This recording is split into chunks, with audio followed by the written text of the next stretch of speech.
Republik Kongo nggak pernah kehabisan bakat hebat dalam dunia sepak bola.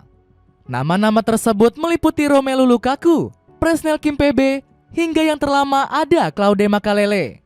Masalahnya beberapa pilar ini memilih jalan lebih baik untuk bermain bersama timnas yang ada di Eropa. Namun kini Kongo memiliki proyek naturalisasi yang berhasil membuat mereka diambang sejarah besar. Mari kita bahas keberhasilan proyek Kongo sebagai berikut. Bakat dari Kongo yang banyak dieksploitasi. Republik Kongo merupakan negara yang seharusnya asing di kalangan sepak bola. Ini merupakan hal wajar mengingat skuad paru-paru dunia nggak memiliki catatan yang cukup bagus. Namun ternyata banyak bakat berprestasi yang berasal dari negeri Kinshasa label tersebut. Mulai dari yang terlama ada Claude Makelele yang lebih memilih berjaya bersama Prancis. Kemudian masih ada Youri Tielemans, Presnel Kimpembe, hingga Christopher Nkunku. Ketiga pemain ini lahir dan besar bersama budaya Eropa dalam pengembangan sepak bola mereka. Gak heran kalau Nkunku, Tielemans, dan Kimpembe lebih memprioritaskan negara yang lebih kuat. Gak hanya itu, ternyata Romelu Lukaku juga memiliki darah Kongo. Akan tetapi, Big Rom sudah bermain bersama timnas Belgia sejak usia 15 tahun. Sudah pasti hal yang mustahil untuk Kongo berharap bisa memiliki Lukaku di skuadnya. Berhasil bujuk para pemain sakit hati. Beruntung masih banyak bakat hebat yang bisa dimanfaatkan oleh Republik Kongo. Negara dari benua Afrika ini seketika bangkit dengan menjalankan proyek naturalisasi. Mereka mengambil para pemain sakit hati yang gak mendapatkan tempat di timnas Eropa. Sebagai informasi, para bakat muda ini sudah tersebar di berbagai negara benua biru. Namun yang paling banyak ada di 3 negara seperti Inggris, Belgia, dan Prancis. Salah satu yang mencuri perhatian saat ini ada kehadiran Aaron Wan-Bissaka di dalam skuad.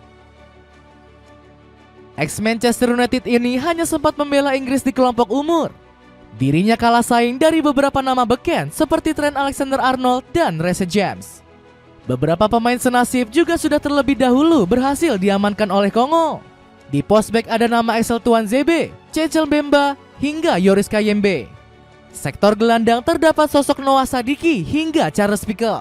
Sementara di pos penyerang ada nama Samuel Essende, Theo Bongonda, dan Cedric Bakambu.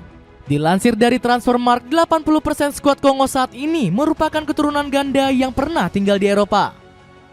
Potensi cetak sejarah besar. Berkat keberhasilan membujuk pemain keturunan, Republik Kongo saat ini sedang diambang sejarah besar. Mereka berpeluang lolos ke Piala Dunia untuk yang pertama kali. Negeri Kinshasa sendiri baru saja mengamankan tiket ke Playoff Konfederasi.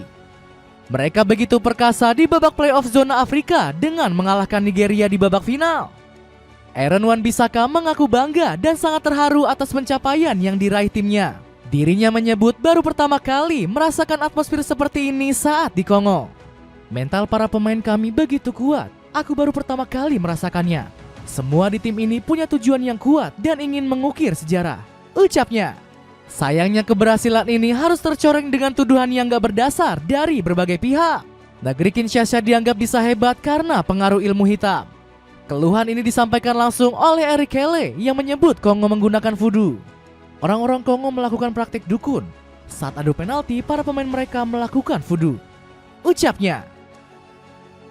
Negeri paru-paru dunia ini merupakan negara yang kental dengan adat dan budaya. Mereka memiliki banyak ritual tradisional yang banyak disalahpahami oleh banyak pihak. Sampai di situ saja pembahasan tentang proyek naturalisasi Kongo yang memanfaatkan pemain buangan. Berikan pendapat atau sudut pandang kalian tentang cerita ini.